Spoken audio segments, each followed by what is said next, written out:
Hello, Sioux Falls. Thanks for joining us for Planning Preview for the month of July 2021. This month's Planning Commission meeting will be held at July 7th at the Carnegie Town Hall in downtown Sioux Falls at 6 p.m.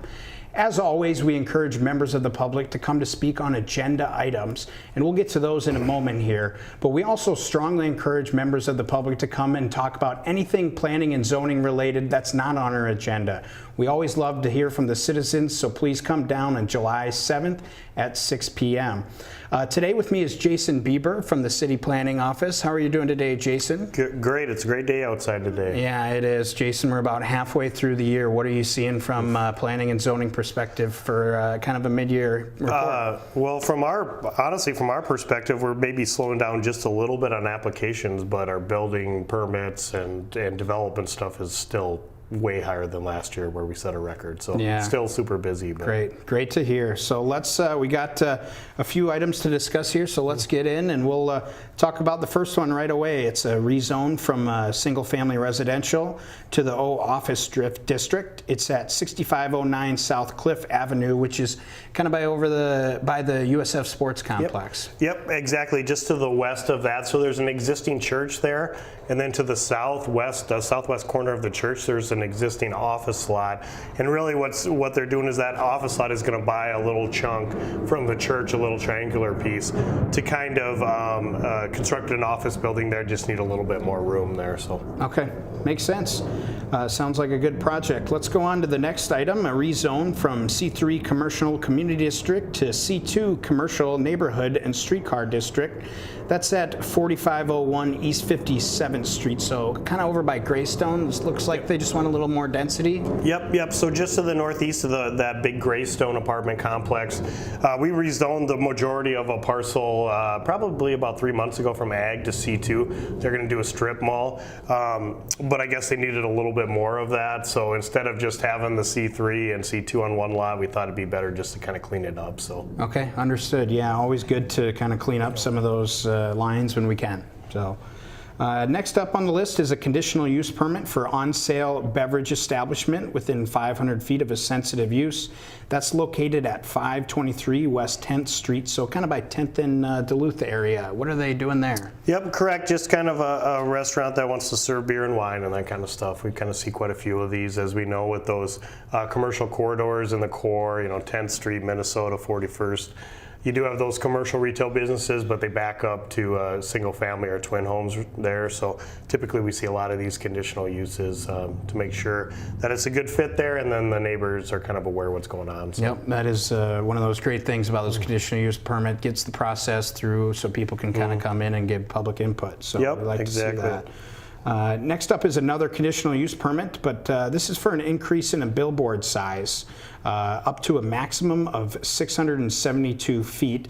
1101 South Lyons Avenue, so it's kind of off of I-29 by the Gage Brothers site, and we don't see a lot of these conditional use permits before us, so tell us what they're doing here. Yep, so there's an existing billboard there that I believe is around the 288 square feet. They want to remove that one and put up a new one, and they want to go to a maximum of that 672 square feet. So probably about 5 years ago or so, we did kind of the billboard opportunity district. We had a billboard study group, and this is still one of those areas that's within that district that we still allow billboards to go up. So okay, very good. So do they currently have a conditional use permit? They just need to extend the height, or do they not have one? They don't need one. They didn't need one for the existing one. For these, we kind of have that conditional use built in, and really, if you're going to put a billboard maybe bigger than 280 square feet, it probably is better to be located on interstate, faster traffic, so maybe it's warranted. There's several billboards along that stretch, and so we're kind of doing a little bit of research and to see what are the other existing ones and kind of make this comparable. So not 100% sure they'll get the 672, or we'll recommend 672, but we're going to kind of see that research and figure out to make it consistent with some of the other ones we've approved along there. Okay, interesting. Next up are a couple items located out by the Discovery District. They're both at 4100 West 60th Street. We've got a preliminary subdivision plan, but then we've also got the rezone that goes with it. And the rezone's going from Commercial Regional District to the I-1 Light Industrial and I-2 Heavy Industrial Districts. Tell us about this project. Yeah, so this is kind of the area just east of Walmart on 60th Street. We know that that area started to kind of blow up over the last couple of years, specifically Foundation Parks to the north, and just a lot of the other industrial uses that have gone out there. So this parcel is actually zoned all C4. What the applicant's looking to do is keep that frontage on 60th Street as commercial. And then as you go north, kind of a little bit north of where Glanbia and those other industrial parks are, industrial uses are, kind of get just some additional light industrial areas, which that whole kind of area by the Marion and the interstate is light industrial. Yeah, just kind of south of the interstate there. There is quite a bit of industrial in that area already. So. Very good. Next on our list is a rezone from RS Single Family Residential, that's the Suburban District, to the RT1 Single Family Residential Traditional District. This one's at 735 South Glendale Avenue, over by Sanford. What are they looking to do with this project? Yep, this is kind of one of those great things that CCOG does, and so they were gifted a house from, I believe it was from Sanford, one of the ones they either had to move or tear down or as part of their expansion plans. And what CCOG really does is they get these houses and then they move them onto lots and sell them, accessible housing to more affordable people. This lot actually is pretty small. I think it's only like 35 feet wide. So they're going to rezone to that traditional district that we created as part of Shea Places to allow these infill lots and not be able to reuse a house, put it in a core neighborhood, and hopefully get somebody their first house. So. Okay, cool. Very interesting project. Let's move on to the next one, an alternative site plan for an alternative buffer yard located at 113 North St. Paul Avenue. This one looks like the Children's Home Society's back. We've had a few items for them because it's such a big project and it's on bare ground, so it's understandable. But over at the School for Deaf property, tell us about this. Yeah, so that parcel, we have seen them probably 2 or 3 times already, it seems like, but that parcel is adjacent to single family on the north and east side, and those buffer yards are pretty extensive for a use of this kind. So really what they're looking at doing is they got to have some detention ponds in the actual front yard setbacks of those. And instead of having fences kind of along the street and make it look like a fortress in theory, what they want to do is kind of increase the green space because of those detention ponds and really focus more on landscaping than doing a fence or a large berm that they can't do there. So. Okay, yeah, and we love seeing some of those landscaping projects that really beautify buildings and really tie into the neighborhood when we can. So. Yeah, and just instead of slapping on a 4-foot wood fence that sometimes they just don't work that well. So. Sure. Alrighty, let's move on to our next item. It's a rezone from single family residential suburban district to the RD1 twin home duplex suburban district. This is at the southwest corner of East 6th Street and North Wildcat Drive. Tell us about this. Yeah, so this is, if you haven't been out there, this is kind of on Arrowhead Parkway between Veterans Parkway and 6 Mile on the east, and then north of what Clint Ackerman's doing, that Will's Edge. Preston has done Mystic Heights out there, and that area is just blown up with houses. So he's looking at just rezoning some single family to twin homes. It's adjacent to some existing live-work land, so it's a little bit better of a transition. And I think he has some users that are looking for twin homes up in that specific development. So. Okay, very good. Next on the list is a rezone from C2 Neighborhood Commercial District to Live Work District. That's at the southeast corner of South Tallgrass Avenue and West 69th Street. Tell us about what they're doing in this fast developing part of town. Yep. So this is right across kind of from the medical campuses we have out there. Right next to there's actually a radio station out there.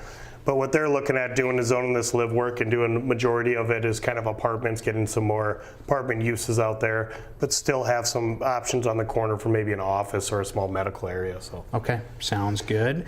Next, we've got an alternative site plan to allow for a parking reduction for a medical clinic. This is located at 5900 East 26th, so we're in the Dolly Farm area, and I know that Avera is building their clinic out here, which was just recently announced. So tell us about what they're they're looking to do here.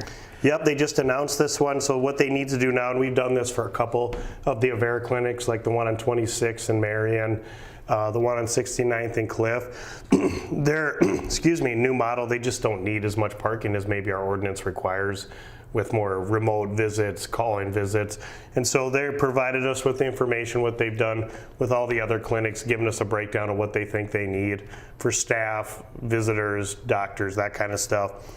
And given us that information, and then provided some additional parking above that. Okay. And it's less than what is required by ordinance, but it still seems like it's way more than they probably need. So. Yeah, and if it's something that makes sense, then it's Absolutely. less pavement, which leads to usually more landscaping and everything else. Yep, which is good absolutely. as well, so it's worked well with those other clinics we've done. We haven't had any issues. So. Okay.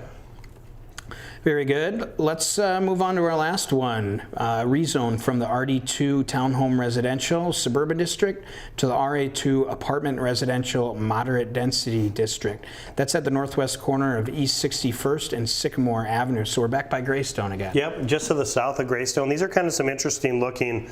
They look kind of like townhomes, but they're not going to split them off, so we got to call them apartments then. The garage on the first floor and then 2 levels above that, and so that's why we got to really get to that RA2, because essentially they're 3 stories in height, but they're putting in 4-unit buildings. So it's kind of an interesting looking little project. We'll see how it looks out there when it gets done. But very good. Well, thanks for sticking around with us, Jason, and talking about these. It sounds like it's going to be a good meeting, so yeah, we'll look forward to it. And thank you for watching the first half of our show. Please stick around. We got a great second half for you. Albert Schmidt, urban planner with the city of Sioux Falls, will be with us, and we're going to talk about the new floodplain ordinances and what that means for you.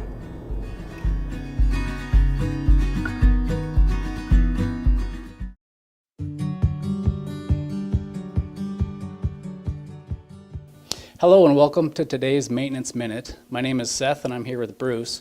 We're housing specialists with the city of Sioux Falls. Bruce, I have an older home with a block foundation, and every single spring I seem to get water coming into my basement. How do I take care of that? Well, there's a lot of different ways you can take a look at that. You can check to see if you've got proper slope away from your house with the grade around the outside. That's one way to fix it.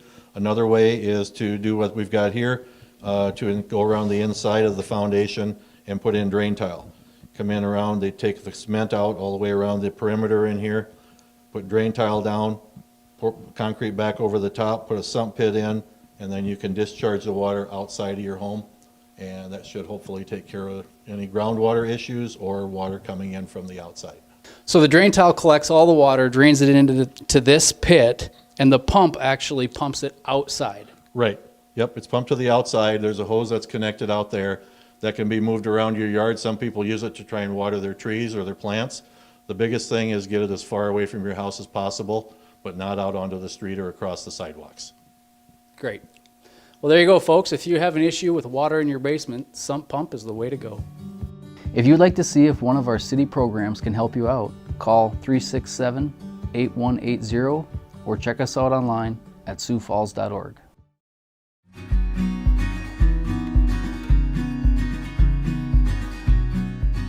Welcome back, Sioux Falls. Thanks for sticking around for the second half of our program. I'm joined by Albert Schmidt today, urban planner, city of Sioux Falls. How are you doing today, Albert? It's a great day to be alive. It is, and it's a great day to talk floodplain ordinances, and that's what we got you in for today. And I know, Albert, we recently passed some changes. We've got a little bit some tweaks and revisions coming down the road. Let's talk real broad, and then we'll get into the nitty-gritty. Talk to me about what our floodplain ordinances do generally for our town. No, great question. So for the city, floodplain ordinances tend to try to help us regulate and restrict development in areas where people generally are getting impacted more, either during a flood event. So when in 2019, we had all that water come through town, trying to keep people out of those areas so that we have less buildings and people get affected, but also on an everyday basis, so people aren't getting charged flood insurance rates that they shouldn't be able to afford, because when you're building a floodplain, those rates become significantly higher. Yep. And so trying to help people out that way, both financially and then during the event itself. Okay, gotcha. So a few months ago at the Planning Commission, we made some recommendations. Can you talk real quick about what those recommendations were generally? Yeah, so back January this year, we brought it forward to the Planning Commission for recommendation. The big kind of broad side of it, and again, you can go back to that January meeting and look at the full wonderful presentation we did and the full document. You did do a good job. But the big thing that we did was, at that point in time, we looked at major things saying, all right, we have freeboard, and freeboard, for those who don't know, is that distance above the floodplain level. So floodplain level, base flood elevation, let's get a little technical, but I'll try to keep it, is basically how high do we expect water to get. And so freeboard is, we're gonna make you build X amount above that. So our normal amount's 2 feet, we're recommending going to 3 feet. Since that time, we've talked with city councilors, we've talked to the developers, and just trying to balance out our desire to make improvements, to protect people, to be proactive, and also trying to just take into consideration the costs and what that does to developers and the product as well. So we're trying to balance those areas out, because it's not our goal to just put a ton of regulation on everybody just for no reason. Yep. And so when we looked at that side of it, we said, all right, well, you have this major concern. 2 feet's still better than most of the state and most of the areas, so we're still good there. So we decided to bring that back down to 2 foot. So in January we said we're gonna go with 3 feet, but now we're gonna move it down to 2 foot. And then the other thing one of the other major things that we brought forward in there was our definitions. One of the big things that we have in there is existing structures in the floodplain. And so you're only allowed to do so much to them, both either in improvements, so like repairs, like shingles, new remodeling your inside of your house, or additions. So that's what they call substantial improvement, or substantial damage is the next side of it. Like a tornado comes through and destroys your house, or destroys half your house. So right now our definition is 50% value of that. Okay. We looked at that side and said, all right, let's lower that down so we can get a little bit of benefit to the FEMA process to 45, where that 45 to 50% difference, the reason why we suggested that was we really don't see any properties that really fall in there very often. I mean, maybe one every decade. Small range. Yeah, not many. So we felt that was low-hanging fruit to get us more points, to help people out and to help us try to kind of keep that buffer in that minimum standard to FEMA so we don't get in trouble. Then the other side that we did there is tracking those things. So FEMA minimum standard says over a 12-month period. And so we said, let's increase that. Let's do it longer. And that's the amount of improvements over a 12-month period? So for instance, if every month you're remodeling a room in your house, so that's 12 permits in a year then.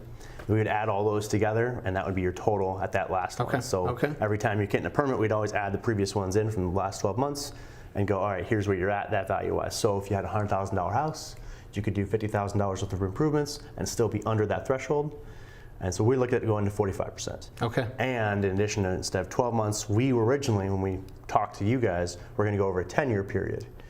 And so we talked again, came in, and especially in the commercial side, there's really some very legitimate concerns over, we can't control how these turn over and new tenants need new spaces, so it's a potential issue for us. Sure. So we looked at that, we said, all right, well, let's be a little more reasonable then, and let's at least test that out and see how that works. Yeah. And so we reduced that down to 3 years instead of 10 years in our recommendation. And that's, it's so fascinating to hear you talk about this, Albert, because I know that we didn't get a ton of public input on this, which, it's noticed and everything. And, we do the best we can by getting people to come and talk to us. But this is a great way to kind of witness the flexibility that City Hall has, right?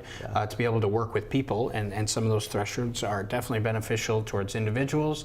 Some of them are changing that will be beneficial to developers. But it's a process and it's a change. And it sounds exactly like what you guys are doing, right? Yeah, absolutely. And, when we did this first, we wanted to get public input. We're like, well, this is important because this is going to affect people's lives. It is. The builders, every aspect of it really could affect. Luckily, we don't have that many properties in Sioux Falls that are in the floodplain, but the ones that are get impacted. And so when we did our original reach out, we did like 1,300 mailers to properties that are in or portion of the property are in the floodplain. And we heard back from like 26 of those 1,300, basically asking, is my property in? And so we gave them individual answers. Then we had our public hearing with Planning Commission. That was really the first time we actually had people go, oh, they're actually bringing this forward. And so then we actually started getting some comments after that time. So that was really good, and we wanted to make sure that we took in as much public comment as we could, listened to it, considered it, and then just kind of looked at, are these appropriate changes to make in the ordinance? And ultimately, we decided that these few ones that we looked at were definitely appropriate, and we felt like they were a good way to balance out our desire to protect, but the developers and citizens' desires to have something that makes sense and doesn't overly impact them. Sure, and I can see why, and maybe you can speak to this a little bit, but the standards are very much so necessary, especially in a town like us. We've seen that a few years ago in 2019, as you had mentioned, some devastating effects if things aren't, up to perhaps where they should be. And it must be a little bit tough for you because no town is exactly like Sioux Falls. So we saw the numbers. We can compare where our numbers and standards need to be, but at the end of the day, we're unique to the Sioux River and what we've got going on here. So how much do you look at other towns? Do you focus on that a lot? Man, that's a good question. When we look at this stuff, generally speaking, we start big picture and we go, all right, what are the national gold standards for floodplain management? What really they say, hey, if you can do everything, do this.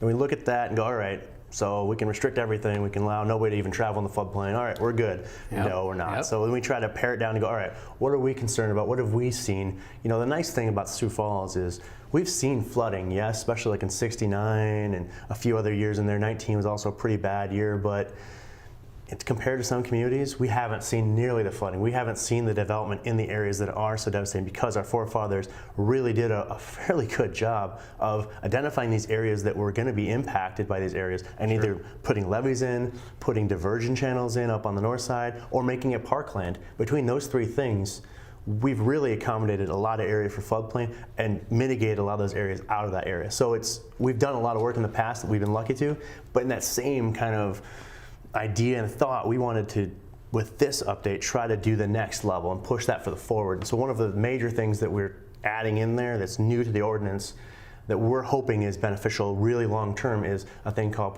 compensatory storage, otherwise called comp storage. Okay. And so the goal there is to retain the same amount of flood capacity storage we have during flood events. So if a flood comes down through the river and you're going to have water fill in an area, then as a flood generally goes down, then generally kind of funnels out and gets out of the town.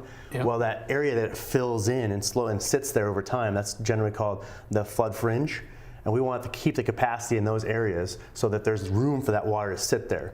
The idea here is that if we limit that room down and narrow it down over time, that water has to go somewhere quickly. Sure. And so generally what that does is it forces water through the channelization quicker and faster, causing more erosion, more damage that way. So we put in there the comp storage requirement saying, if you're going to put fill in the floodplain, like let's say 100 cubic feet of fill, we want you in the same general area and same basin to create 100 cubic feet of new area for that water to go. Okay, so that you can kind of to go somewhere. Yeah. And we don't want to tell people like you can't do anything with your land. That's not fair. That's not pro-development. We try to help development out as best we can, but we want it to be smart. So that's kind of one of the bigger changes going on. We haven't heard any major issues by a lot of people on that issue, and I think that's because when you just think about that side, just allowing that water still has some place to go, it's basically me saying, I can't push my water off onto you. And I think a lot of people in South Dakota intuitively go, yeah, I shouldn't be able to be affected by my neighbors. So I think that generally makes sense. Yeah, I think you're right. And it is amazing. Those are some of the things that we need because we do need development. We can't not do anything ever in those areas. And I think Sioux Falls has been set up so many years ago. People forget that there could have been big buildings and structures right along the entire river like that. And we don't have that in a lot of spaces because people thought ahead and said, hey, let's put a park here and let's do our trail system, and all those things help push the buildings back so we don't have to deal with some of these issues, right? Amen. I mean, there's the forethought there. The bike trail system itself is a huge side of it. And, for us, doubling those things up makes perfect sense because it's really nice if you can use the bike trail all year round. I mean, that's ideal. But at the same time, if something's going to flood, let a bike trail flood. Yeah. I mean, we can fix that a lot quicker than we can fix it downtown. Just ask downtown Cedar Rapids. It takes a lot of energy, a lot of money to fix buildings and infrastructure that way. A bike trail system, you might get a section wash out here and there, but you can fix that pretty relatively easily. So these ordinances, I know the importance of them, and then like we said, we didn't get a lot of public input last time. Explain to our viewers why these changes are important to them and why it matters. So, for the average person, you think about floodplain once every few years, and if you're lucky, you don't even think about it at all. And so for us, the importance is trying to protect the citizens. And so if you're looking at buying a house, our ordinances can hopefully help reduce rates of insurance that you might have out there, but also make you feel safe that or knowledge of security that, where your house is built, likely you're going to either know that there potentially could be an issue, or that you know that your house is built in a way so that if flooding does occur, it likely won't affect you in such a severe manner. So that's kind of the main key for us, is protecting people from the unknown and the things that hopefully they don't need to think about a lot. And so one of the things that we look at is in 19 of those neighborhoods that flooded, some houses really got hit hard. I mean, basements collapsed in on them, a lot of mold damage, things like that going on. Yep. And other houses in the same neighborhood that were built up higher just didn't see any damage, really. And again, you attribute that, a lot of the times when you look at that, that's because the newer ones that were built to our standard really fared pretty well. And so that's why these really matter. And it does cost more to build those, but at the same time, the headache, the hassle, that's not there when you build higher. And then the annual insurance rates that you have to pay if you have a flood insurance mortgage and you're required to have those by your bank, they're typically going to be less too. So you should save money on a yearly basis. Very good. Yeah, and Albert, thank you so much for coming, because I guarantee that everybody learned so much about floodplain management and our ordinances, and I know there's so much more to learn. Is there information on the website about this that people can take a look at? The best spot, great question to go to, is siouxfalls.org/floodplain, and that'll take you to our floodplain page. We have our current ordinance on that page, also new maps, things like that. And then if you want to watch our last meetings, again, January was our Planning Commission meeting. Our July 6th meeting is our second reading coming up here, so you can watch that live. Otherwise, our first reading was June 15th. And otherwise, we'll be happy to answer your questions. You can call our office, 367-8603 is my direct line. If you have any questions floodplain related, we're happy to take it. Awesome. Thank you for my time. Yeah, thanks so much. Great. We love to hear it. We love to have you in, Albert. Thank you again. Appreciate it.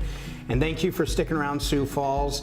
Please come to our Planning Commission meeting July 7th at 6 p.m. in Carnegie Town Hall.